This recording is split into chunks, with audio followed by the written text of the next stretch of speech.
사도행전 2장 1절에서 4절입니다.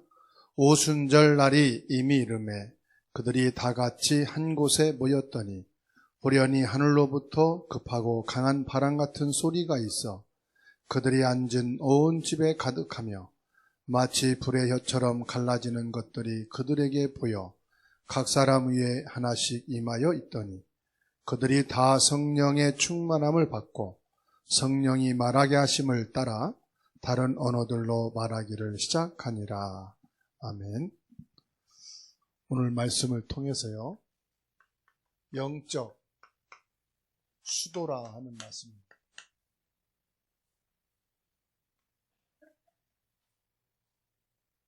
수도라고 할 때는 그 나라의 대통령이 머무는 곳이 바로 수도입니다. 왕이 머무는 곳은 어디죠? 왕궁이라고 그러잖아요. 근데 우리가 이제 가장 큰 실수를 하는 것들이 내 생각한 기준으로 살아간다는 거예요. 사람들이 생각하는 기준, 내 생각의 기준은 어디냐? 하나님이 무엇을 보실까요? 우리는 하나님 말씀에 있는 그 방향을 보고 하나님이 주시는 말씀을 따라가지 않습니까? 그럼 하나님이 주시는 말씀은 뭐냐? 하나님이 말씀을 주시고요. 그 말씀을 따라가는 건데 처음부터 끝까지 하나님은 말씀 속에서 세계 복음화를 주셨어요. 그러면 내 생각으로 나는, 우리 가정은, 우리 집은 세계 복음화는 멀다. 세계 복음화가 좀 힘있고 좀 이렇게 성공한 사람들이 하는 것이지 나 같은 사람이 우리 집이 우리 교회 같은 수준으로는 너무 먼 거다. 그래서요, 마음에 당기질 않는 거예요. 그게 내 생각의 기준입니다. 보세요. 하나님께서는요, 렘넌트 7명입니다. 그런데 그 시대에서는 한 명이에요. 렘넌트를 통틀어서 7명이지만은 그 시대로 보면은 한 명입니다.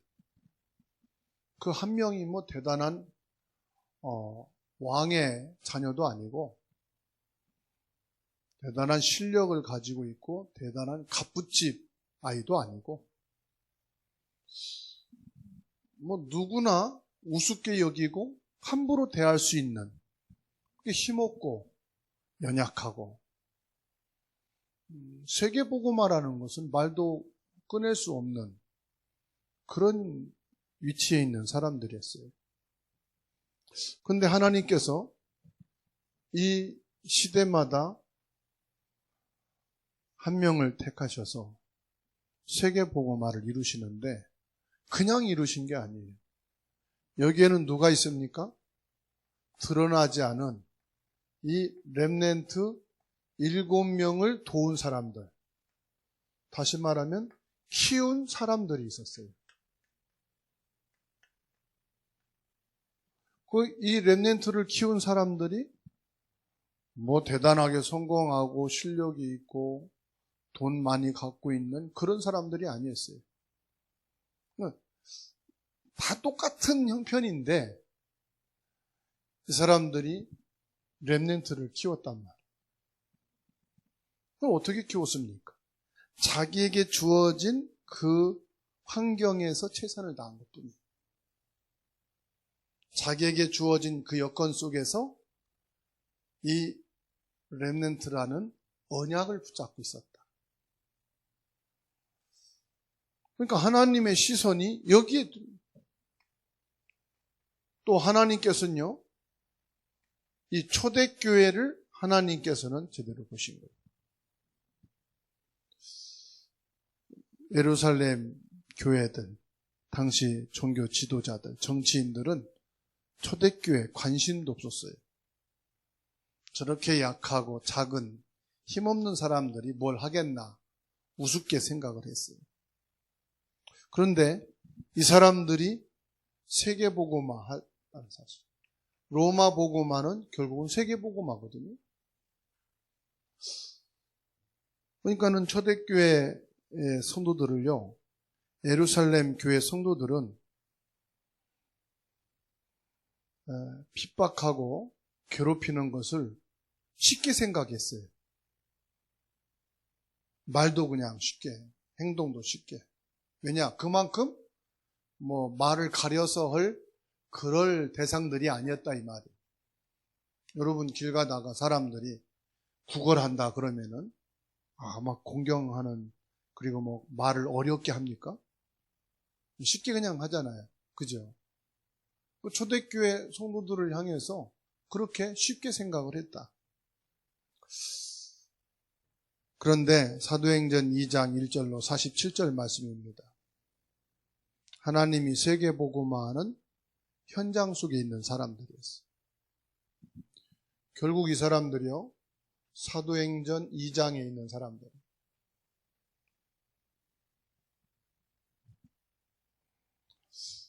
그러니까 초대교회는 세계복음화하는 영적 수도였다.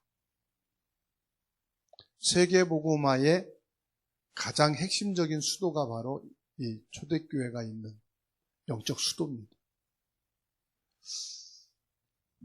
왜 영적 수도냐? 여기에 서밋이 있기 때문입니다. 영적 서밋이 있기 때문에 얘가 영적 수도인 것입니다. 그러니까 내 생각을 그냥 내 생각대로만 하면 안 되고요. 내 생각을 하나님의 말씀으로 비춰보셔야 돼요. 내 생각이 지금 하나님 말씀하고 맞는가 틀리는가. 거의 말씀하고 틀린 생각을 많이 하거든요. 내 생각을 하나님의 말씀으로 비춰보시고. 거울 있지 않습니까? 내가 거울을 안 보면은, 우리 권사님들 교회 오기 전에 머리도 빗고 얼굴도 만지셨죠? 거울 없이 얼굴을 만지면 어떻게 될까요? 눈썹 그린다는 게 이렇게 나올 수도 있어요. 그죠? 그냥 거울을 봐야 제대로 머리도 만질 수 있고 그런단 말이에요. 그죠? 하나님의 말씀으로 내 생각을 비춰보는 거예요. 지금의 나의 생각이 나의 생각이냐, 아니면 하나님 말씀에 비춰볼 때 하나님 말씀과 맞는 생각을 하고 있느냐. 대단한 생각을 하란 말이 아닙니다. 있는 그 속에서 틀린 생각을 내려놓자는 거예요. 여러분은 영적 서밋이고 여러분이 있는 그곳이 영적 수도다 이 말이에요. 왜냐? 서밋이란 말은 최고의 사람이잖아요. 여러분이 있는 곳이 바로 영적 수도예요. 대통령이 있으면 거기가 청와대예요. 그죠? 그러면 성경을 봅시다.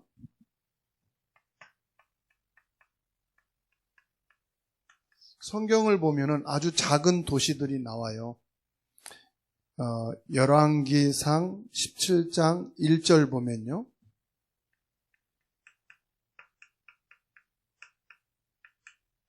길르앗이 나옵니다.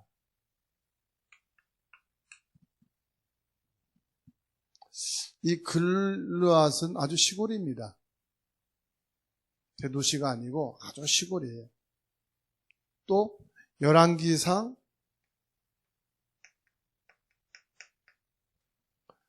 19장 16절 아벨 무홀라.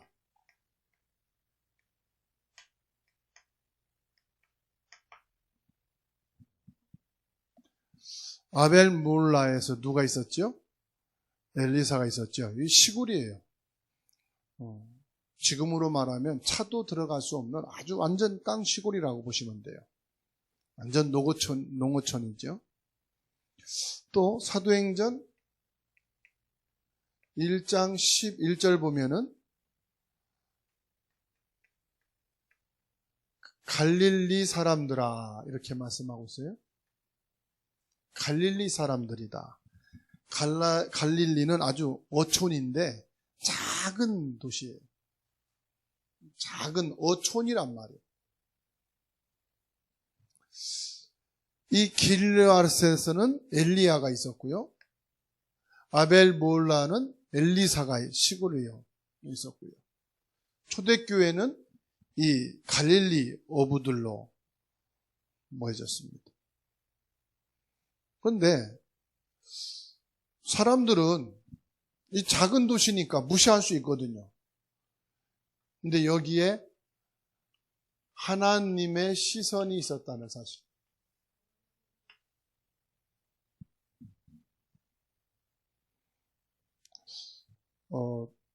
인천이든 서울이든요, 이렇게 번화가, 대도시가 있잖아요. 그런데 낙후된 지역이 도시마다 다 있거든요. 근데 낙후된 데 가면은, 야, 서울 대도시 안에도 이런 마을이 있나? 이 정도로 놀랄 정도. 인천도 마찬가지입니다. 야, 인천에도 이런 도시가 있나 할 정도로요. 완전히 판자촌에다가 사는 것이 얼마나 어렵게 사는 분들이 많은지 몰라요. 지금 여러분들이 사는 것은 어렵고 힘들다고 하는데 그분들하고 비교해서는요, 되게 잘 사는. 여러분 덥다고 하지만은 집에 그래도 에어컨 있는 집들은 다 있잖아요.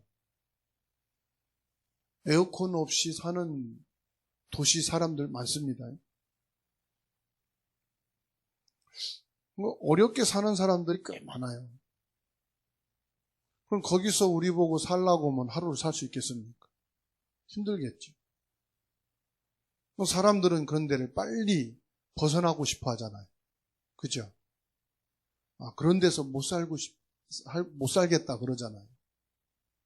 근데 그게 하나님 볼 땐 중요한 게 아니라는 거예요. 대도시냐, 도시에서도 아주 낙후된 지역이냐, 아니면 농어촌으로 완전히 이런 지역이냐, 이게 아니고요.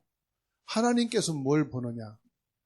세계 복음화의 언약을 갖고 있느냐, 안 갖고 있느냐, 이걸 보시는 거예요. 이 렘넌트 7명을 보세요. 이 렘넌트 7명 중에 그 한 명 한 명이 사람들이 쉽게 말하고 쉽게 행동하고 쉽게 행동할 수 있는, 처리할 수 있는 그런 사람들이니까 쉽게 감옥에 보내고 쉽게 팔아버리고 그러잖아요. 쉽게 그냥 형들이 우습게 여기고 그러지 않습니까? 다윗도 그렇고. 그런데 하나님 보실 때는 어때요? 너무 소중한 사람들. 돈이 많은 것도 아니고 많은 배움이 있는 것도 아니고 높은 자리에 있는 것도 아니에요. 하나님의 시선이 있는 사람. 사람들은 내 생각을 가지고 나를 너무 이렇게 생각을 함부로 하는 경우도 있어요. 그래가지고 오염 당하면 죽어버릴까? 자신을 그렇게 쉽게 생각하는 거예요. 그냥 포기해버릴까? 여러분이 여러분을 이렇게 우습게 여기는 거예요. 여러분이 언약 속에 있어서 하나님의 시선이 집중되어 있다는 것은 망각하는 거예요. 그래서 하나님께서는 뭐라고 말씀합니까? 하나님께서 보배롭고 존귀한 자다 그랬어요. 세상 사람들이 여러분에게 그렇게 말 안 하잖아요. 그죠? 근데 하나님은 여러분을 보배롭고 존귀한 사람.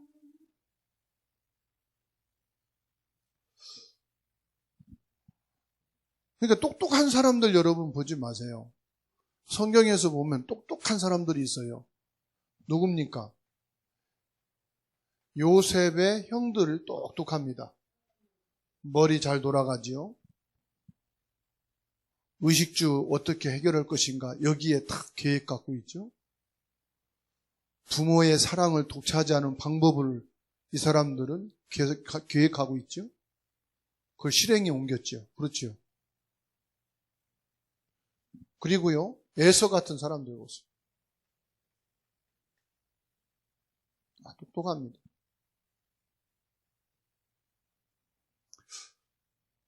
다윗의 형들 보십시오.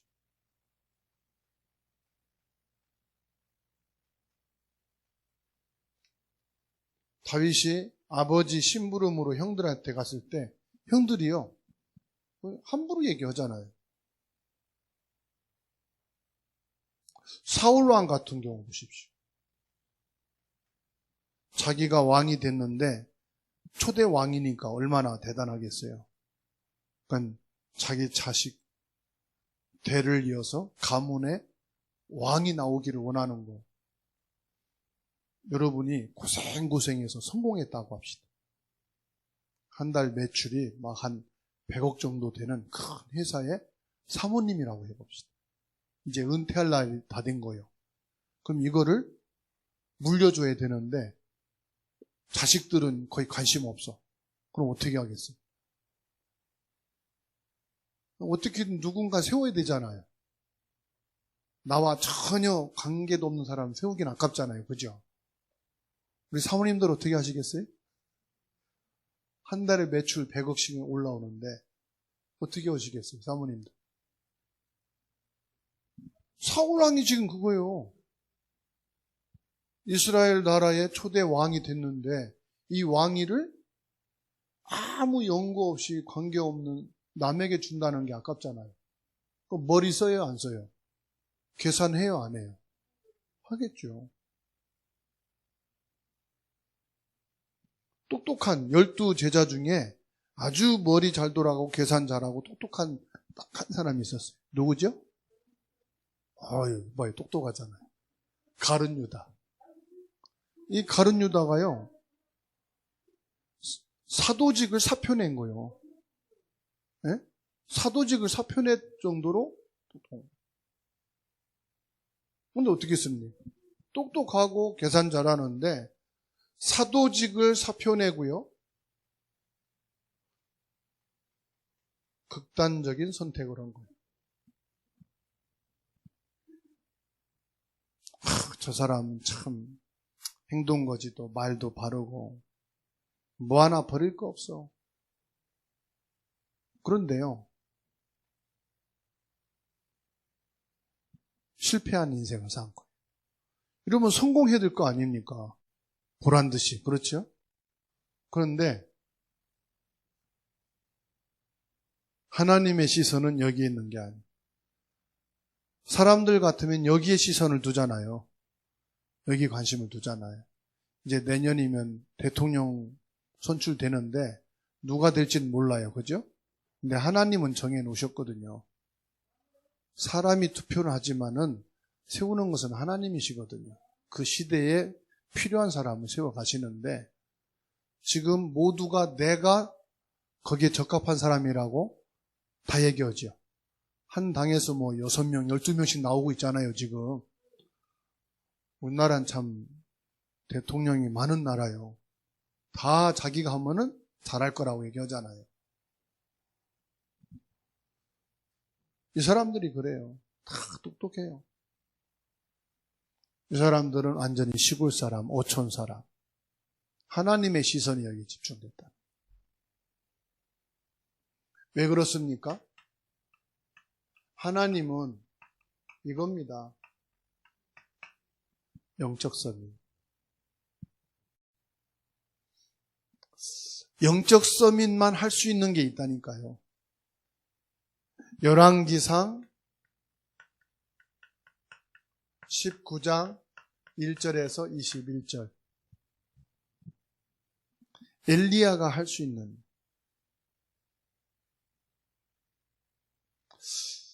엘리야가 자기 목숨을 거두어 달라고 기도했습니다. 르뎀 나무 밑에서요. 그런데 하나님이 이 엘리야에게 메시지를 주십니다. 뭐라고 말씀합니까? 하나님이 왕을 바꿀 것이다. 이렇게 말씀합니다. 보세요. 왕을 누가 바꿔요? 하나님이 바꾸십니다. 그리고 뭐라고 말씀합니까? 에후를 이스라엘의 왕으로 세우라 말씀합니다. 그리고요, 하나님이 알고 있다니까요. 엘리사를 제자로 세우라 말씀하십니다. 벌써 하나님은 제자 될 엘리사, 아벨므올라 저 시골에서 쟁기로 밭을 갈고 있는 손사람을 알고 있는 거예요. 그러니까 여러분들이 뉴스에 안 나와도 하나님은 여러분들을 알고 있는 거예요. 우리는 뉴스에, 라디오에, 유튜브에 나와야 보잖아요. 하나님은 알고 계시는 거예요. 누구를? 영적 서밋을. 그리고 하나님이 더 말씀합니다. 바알 우상에게 무릎 꿇지 않는 7,000명. 엘리야는 자기 혼자 남았다고 힘이 빠져서 죽기를 구하는데 하나님 말씀하기를 너 말고도 우상 앞에 절하지 않은 7,000명이 있다. 대단한 거지요. 어디 숨어 있는지 몰라. 근데 하나님은 7,000명이 지금 다 있다는 거예요. 엘리야는 자기 혼자 남은 줄 알았거든. 다 죽임을 당하고. 아합 왕이 엄청나게 죽였거든. 근데 하나님은요, 이게 하나님이 하시는 일입니다. 열왕기하 2장 9절에서 11절입니다.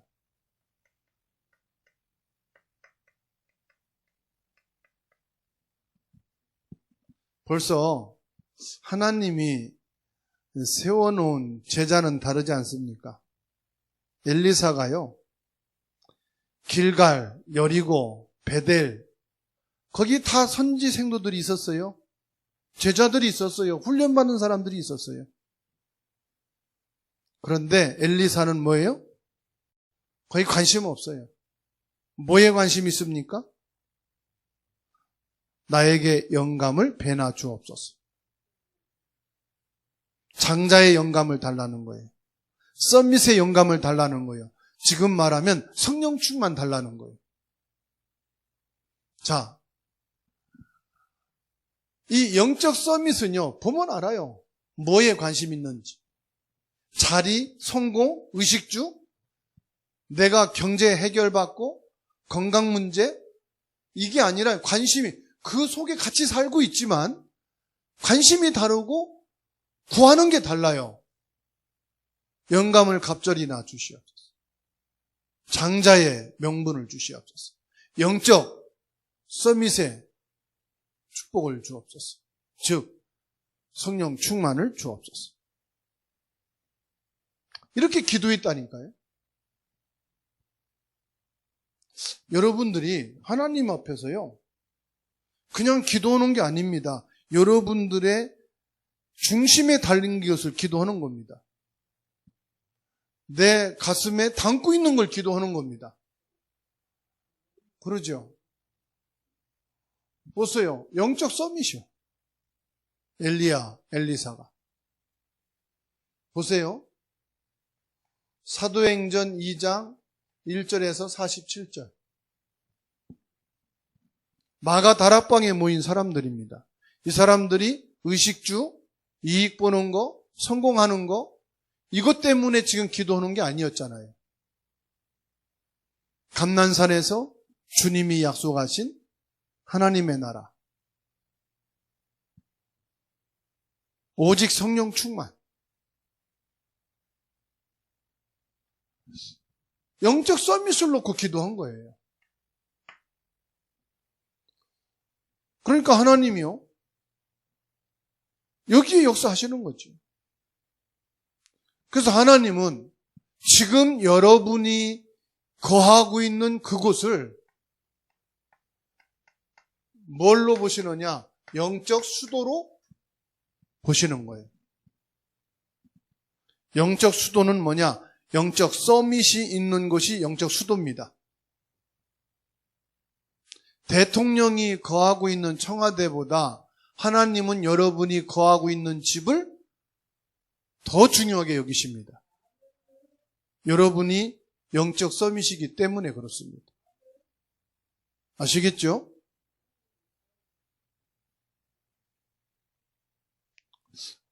왕이 묵고 있는 것을 왕궁이라고, 대통령이 있는 것을 청와대라고 그럽니다.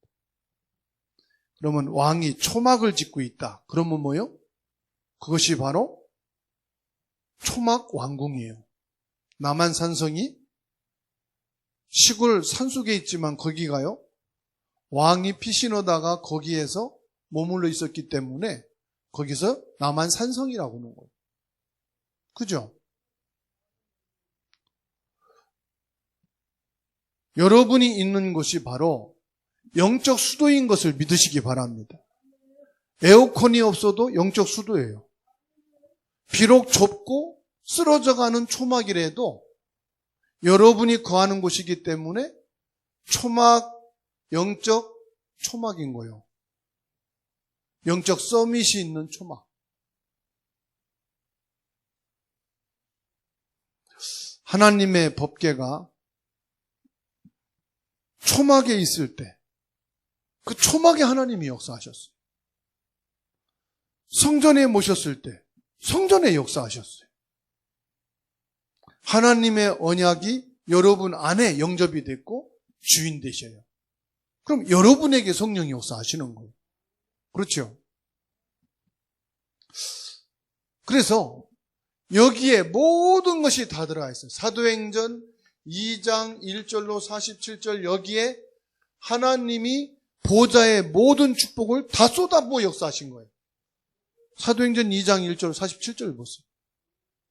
이 역사가 사도행전의 모든 역사요, 서신서의 역사요, 오늘의 역사입니다. 여기가 바로 영적 수도인 거예요.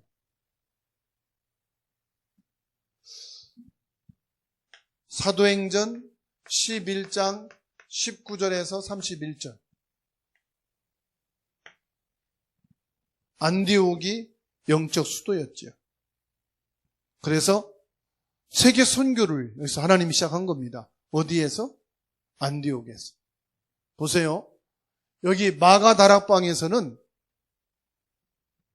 전 세계를 향한 성령의 언약의 역사가 시작되었다면 안디옥에서는 이방인 선교의 역사가 시작된 현장이에요. 이게 영적 수도입니다. 그리고요, 사도행전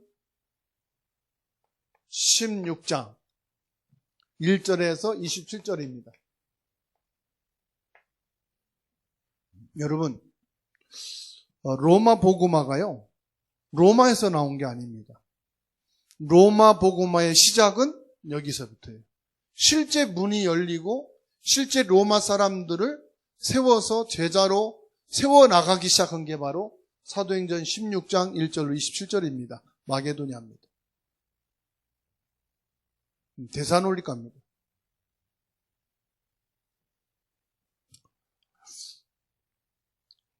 저와 여러분들이요, 이게 믿는 정도가 아닙니다.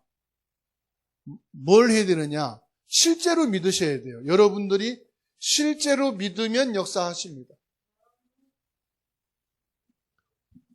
여러분이 있는 그곳이 영적 수도다. 여러분들이 지금 머물러 있는 그곳이 영적 서밋이 머무는 왕궁이다. 안테나가 있잖아요. 기지국이 있거든요. 위성에서 쏘면은 기지국에서 안테나를 잡아가지고 개개인에게 핸드폰이 연결될 수 있도록 수신이 되죠. 여러분 집이 전부 다 뭐냐? 안테나 수신국이라는 걸 아셔요. 영적 수신국이란 말이에요.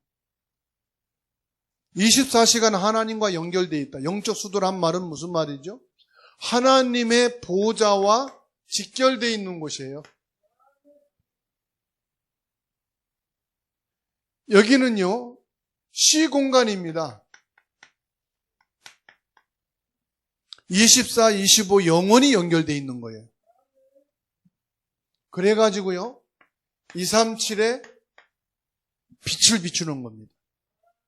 여러분, 237의 빛은 뭘까요? 237의 건강의 빛, 237의 경제의 빛, 237의 모든 것을 회복시키는 빛은 치유하는 겁니다. 빛은 살리는 겁니다. 빛은 생명입니다. 우리 몸도요, 빛이 없으면 곰팡이 나요. 70%가 넘게 수분이 돼 있기 때문에 빛이 안 보여지면 우리 몸이요, 곰팡이 펴요. 그래서 우리 사람이 햇빛을 자꾸 쬐야 되는 거예요. 그래서 237의 빛이라는 것은 세계복음화의 축복을 말합니다. 5천 종족을 살리는 보좌의 능력을 말합니다. 이게 여러분 실제가 되어야 여기에 하나님의 축복이 오는 거예요. 그러면 영적 서밋은 어떻게 되느냐? 영적 서밋이 돼버리면요, 여기에 하나님의 능력이 임합니다. 내 능력이 아니에요. 착각하는데요, 하나님은 내 능력이 전혀 필요가 없습니다. 하나님의 능력이면 됩니다. 그런데 하나님이 나를 통해서 이루시기를 원하십니다. 그래서 하나님의 능력이 내게 임하시는 거예요. 그게 성령 충만이에요.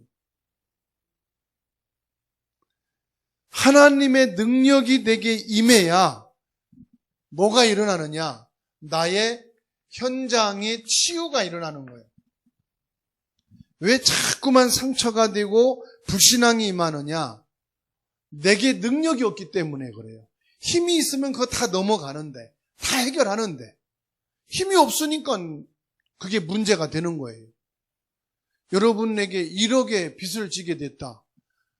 여러분에게 10억이 있으면은 그게 문제가 전혀 안 되는데, 돈이 없으니까 그게 문제가 되는 거예요. 힘이 없다는 말이죠.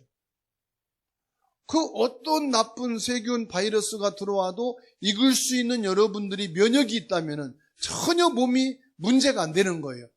힘이 없으니까 그게 전부 나에게 병이 되는 거예요. 똑같습니다.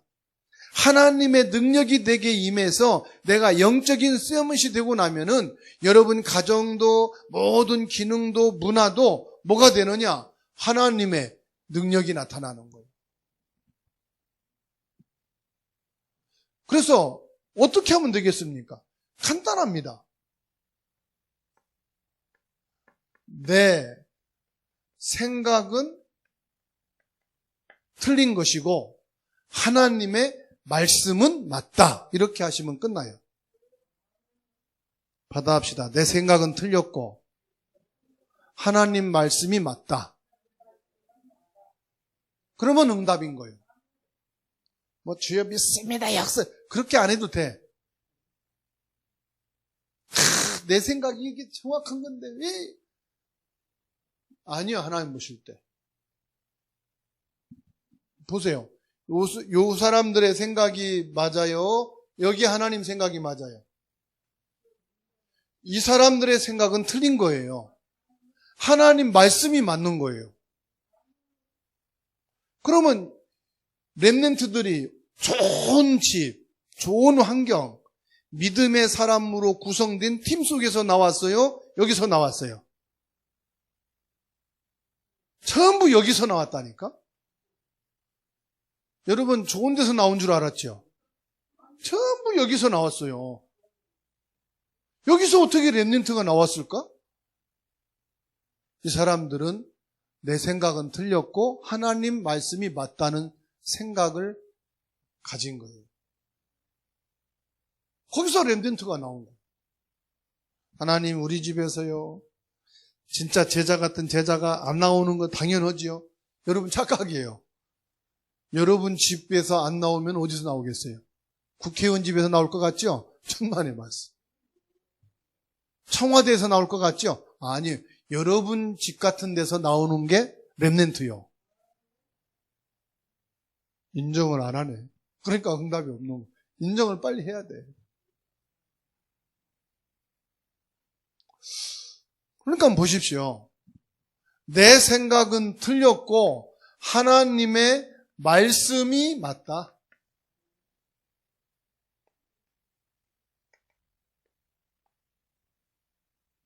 그러니까 예수님이요, 요 생각 바꾸는데요 40일 걸렸어요. 1장 3절. 예수님이 이 생각, 내 생각을 버리는데 30일 걸렸어요. 40일 동안 집중하셨단 말이에요. 1장 14절 보세요. 10일 동안 마가다락방에서 집중했어요. 영적 서밋의 응답을 받았어요. 영적 서밋의 응답이 뭐냐? 아, 내 생각 갖고는 안 되는구나. 예수님이 약속하신 말씀이어야 된다. 그 말씀이 뭐냐? 성령 충만이어야 된다. 내 생각 갖고는 안 된다. 성령의 능력이어야 된다. 그거 보십시오. 사도행전 2장 42절 보세요. 예배드릴 때 사도의 가르침을 따라서 뭐죠? 예배드릴 때는 목사님 말씀이 아니에요. 하나님의 말씀이 맞다. 사도의 가르침 받았다고 그랬잖아요.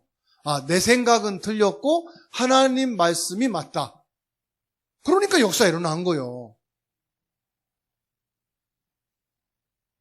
예배 드려도요, 말씀 받아도 내 생각 가져왔다가 내 생각 확정하고 가면은 응답이 안 오는 거예요. 내 생각이 1000번 옳은 것 같아도 틀렸고 하나님 말씀만 맞다. 그래 갈 때 역사하는 거예요. 그게 사도의 가르침 받는 거예요. 그러니까 지금 예배는 다 드리고 말씀은 다 듣는데 사도의 가르침을 안 받는 거예요. 그러니까 응답이 없고 역사가 없는 거예요. 사도의 가르침 받아보면 끝나요. 사도의 가르침이 뭐라고요? 내 생각이 틀렸고 말씀이 맞다. 이게 사도의 가르침 받는 거예요. 진짜 이게 되면은요, 진짜 이게 되면은 뭐냐? 보입니다. 하나님 나라가 보입니다. 아, 하나님의 나라가 임하면 되는구나.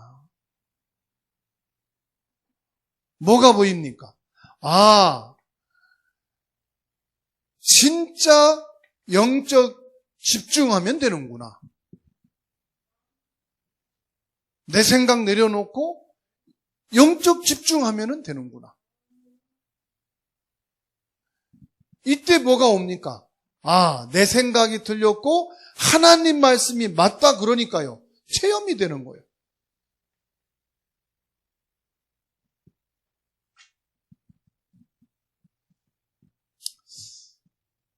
바울사도가 힘있게 전도운동하고 한참 현장에 막 응답이 쏟아지는데 결과에 가서 더 큰 축복이 와야 되잖아요. 근데 말할 수 없는 큰 질병이 온 거예요. 나는 복음 깨닫고 복음 운동 하니까 뭐 이빨도 안 썩고 눈도 흐리지 않고 막 그런다는데 그게 아니라 바울사도는 큰 질병이 온 거예요.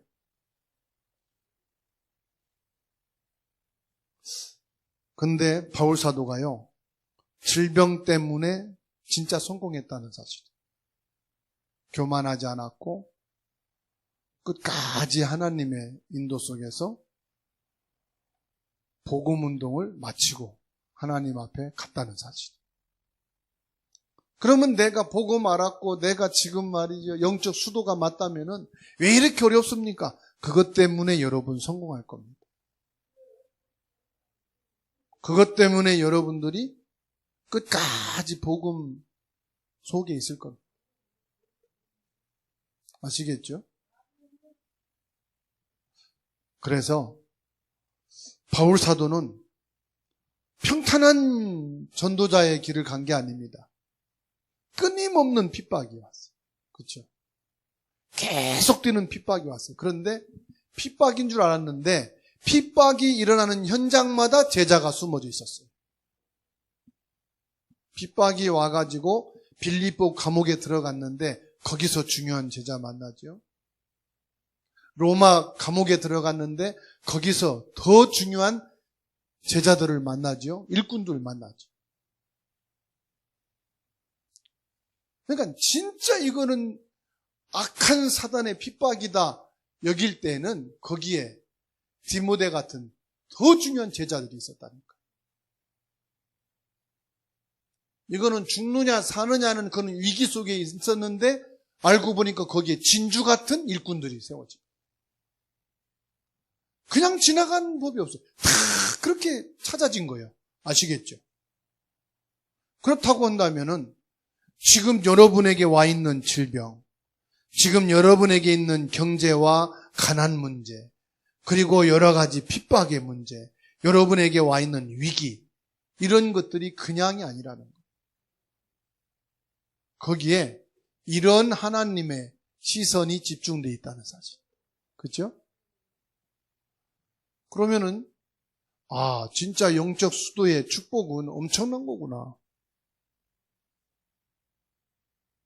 오늘 말씀 붙잡고 다른 거 기도할 거 없고요. 내가 영적 썸밋이기 때문에 보호자의 축복이 연결되어 있고 하나님과 직통하는 24-25 영원이라는 이 영적 썸밋이 되기 때문에 내가 있는 곳이 바로 영적 수도다. 그렇다면 여기에 하나님은 이런 응답을 계속 주실 것이다.